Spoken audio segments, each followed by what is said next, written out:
Alafu kwa wale watu wenye tuko na safari ya kwenda kuomoka kama unajua kwa hii safari unataka kwenda kuomoka, punguza roho ya kanisa.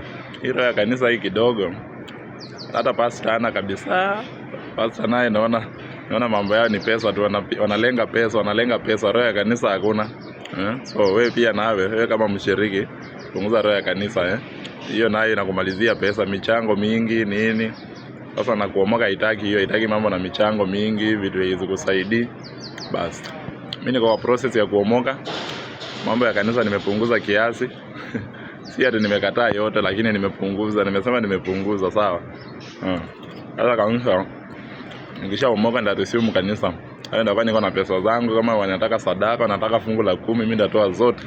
Lakini kwa saa hii pastor haoni pesa yangu hata kidogo. Hauoni? Hii pesa yangu nakula mwenyewe. Unaona hiyo maneno? So roho ya kanisa kando. Kuomoka first, alafu tukuje mchango, sawa? Haya.